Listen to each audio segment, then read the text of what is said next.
हरे कृष्णा।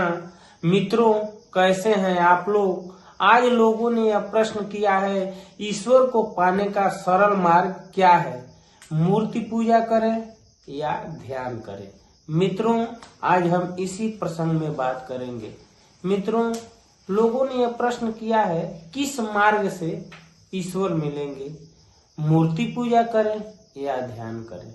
मित्रों, आज इस पे बात होगी, मूर्ति पूजा और दूसरा है ध्यान।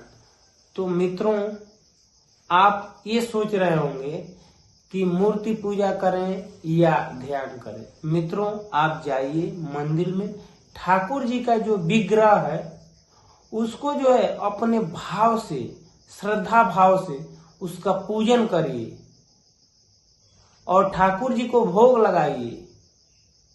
ये शास्त्रों में वर्णित है और ईश्वर मिलेंगे, क्यों नहीं मिलेंगे। और आपने दूसरा प्रश्न किया था कि ध्यान या ध्यान करें। आप जो है मूर्ति पूजन और ध्यान दो तरह समझ लिए हैं। मित्रों, जब आप ठाकुर जी को पूजन करते हैं, उनको जो है भोग अर्पण करते हैं, तो ये दो नहीं हो गई। जब ठाकुर जी को जब आप जो है जब उनका पूजन करेंगे, उनको भोग लगाएंगे, तो ध्यान वही लगाना है। ध्यान कोई अलग आप जो समझ रहे हैं कि बैठ जाएंगे और जो है और ध्यान में बैठ जाएंगे, आप उस ध्यान में क्यों जा रहे हैं। यहाँ जो है ये कलयुग में आपको ईश्वर प्राप्ति करना है। तो मित्रों, जब ठाकुर जी के विग्रह को आप जो है पूजन करते हैं, भोग लगाते हैं, तो आप ध्यान करिए कि हमारा जो है, जो हम कोई लोभवश तो उनका पूजन नहीं कर रहे हैं, इस बात का ध्यान दीजिए।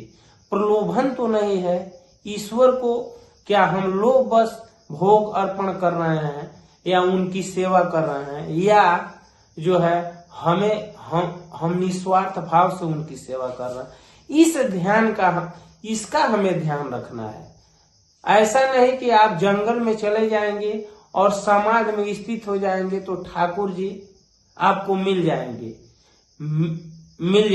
ये कलयुग में जो है ये संभव नहीं है। आप जो है, मैं जो मानता हूं, जो मेरा मानना है कि आप जो है ईश्वर को पा सकते हैं ध्यान के द्वारा। वो कौन सा ध्यान के द्वारा, आप जिस क्षेत्र में हैं, जिस समाज में हैं, वहां जो है आप जो कुछ भी करिए, या ठाकुर जी का वो भोग अर्पण करिए, या मंदिर में जाकर उनकी पूजा अर्चना करिए, या समाज में जो भी आपको कार्य मिल रहे हो, तो आपको हमेशा ध्यान ही देना है कि हम जो है कार्य जो कर रहे हैं, हम इस कार्य में हमारा कोई स्वार्थ तो छुपा नहीं है।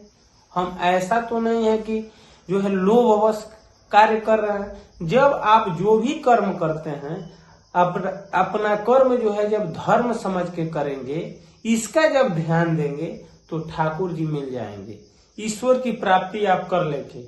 आप जो ये दो आपके मन में जो प्रश्न जो हो रहा है, दो प्रश्न जो है आपके मन में जो है कुंडली मारे बैठा है कि मूर्ति की पूजा करेंगे तब ठाकुर जी मिलेंगे, या ध्यान में बैठेंगे तो ठाकुर जी मिलेंगे। ये दो प्रश्न आपके मन में तब तक बन रहा है, ये अज्ञानता के कारण हो रहा है।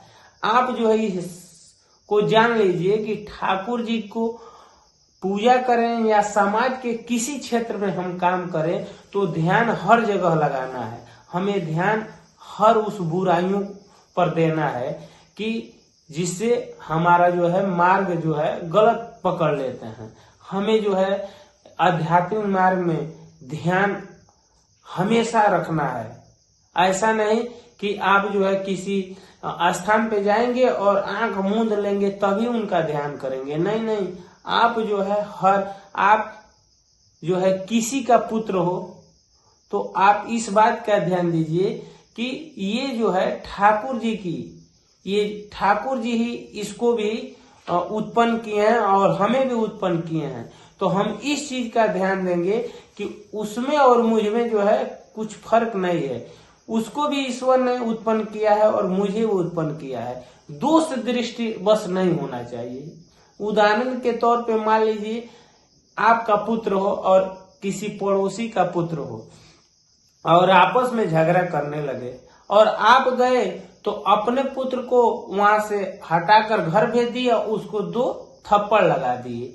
तो मित्रों इस चीज का ध्यान करना है कि आप जो है दोष दृष्टि आपके अंदर न आवे। आप जो है अपना और पराये जो देखने लगते हैं, इस चीज का ध्यान देना है।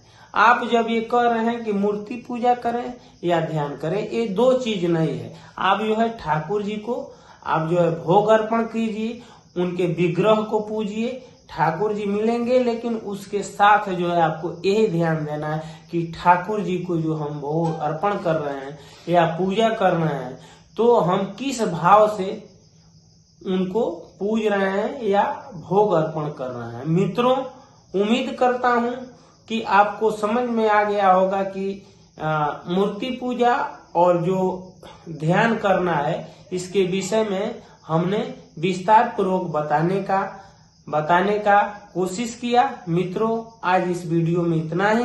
अगले वीडियो में फिर मिलते हैं।